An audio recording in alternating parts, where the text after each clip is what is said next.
Hello everyone, आज हम discuss करने वाले हैं मैकेनिकल प्रॉपर्टी के अंतर्गत डक्टिलिटी एंड मेलेबिलिटी को। Mechanical property and physical property किसी मेटल के दो गुणधर्म होते हैं जिसके बारे में हमने पहले डिस्कस किया हुआ है। आज हम उनमें से केवल दो प्रॉपर्टी के बारे में डिस्कस करेंगे कि डक्टिलिटी जिसे तन्यता कहते हैं ये क्या होता है, और उसके साथ साथ कि मेलेबिलिटी जिसे हिंदी में हम आघात वर्धनीयता कहते हैं ये क्या होता है। नाम से जैसे देखिए, हिंदी के नाम से समझ में आ रहा है तन्यता, जिसमें तनने की एबिलिटी हो, मतलब खिंचाव की क्षमता हो। आप सिंपली कह सकते हो कि मेटल का ऐसा गुणधर्म या ऐसा प्रॉपर्टी जिसके कारण हम उसे किसी वायर के रूप में ढाल सकते हैं। तन्यता नाम से समझ में आ रहा है ना कि हम किसी भी मेटल को खींच के तान सकते हैं, बस सिंपली समझ जाइए। मतलब जिसको हम वायर के रूप में बना सकें, रॉड के रूप में जिसको हम बना सकें, उसको कहते हैं डक्टिलिटी। क्या है ये? मेटल की प्रॉपर्टी है कि हम उसको वायर के रूप में ढाल सकें, तो ये कहलाता है डक्टिलिटी।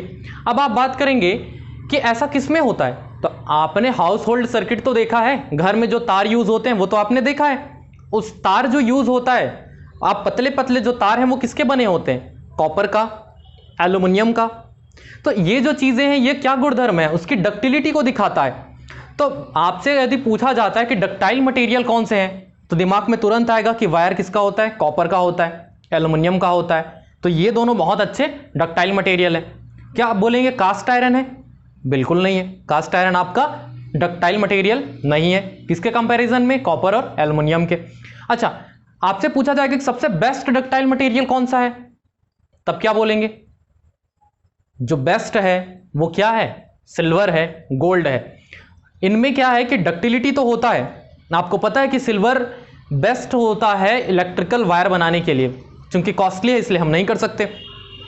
तो हम यहां पे देखें कि डक्टाइल मटेरियल की यदि हम बात करें तो उसमें आ जाता है आपका कॉपर, उसमें आ जाता है आपका एल्युमिनियम, उसमें आ जाएगा आपका गोल्ड और सिल्वर। तो ये सारे डक्टाइल मटेरियल के उदाहरण हो जाएंगे।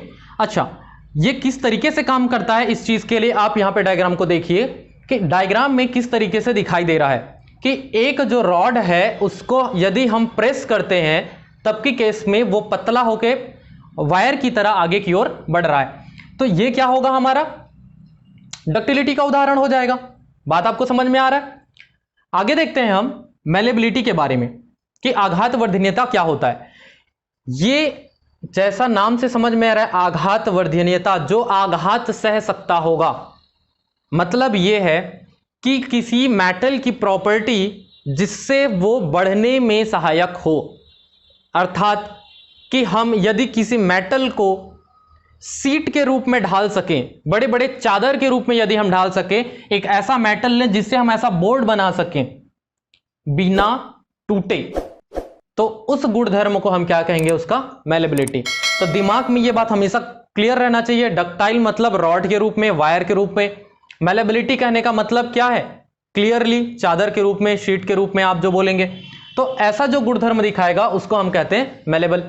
तो मेलेबिलिटी के लिए यदि हम बात करते हैं तो इसका यूज क्या है, तो इस चीज के लिए आप डायग्राम को देखिए। यहां पर यदि मान लीजिए एक रिवेट जो होता है, उस रिवेट पे जो रिवेट जो होगा वो मटेरियल को मेलेबल मटेरियल होना चाहिए। यदि हम हैमरिंग करते हैं, उसको हैमर करने से क्या होना चाहिए? वो फ्लैट हो जाना चाहिए ताकि वो निकले ना, जैसा कि आपको सेकंड डायग्राम में दिखाई दे रहा है। तो ये यूज है मेलेबल मटेरियल का।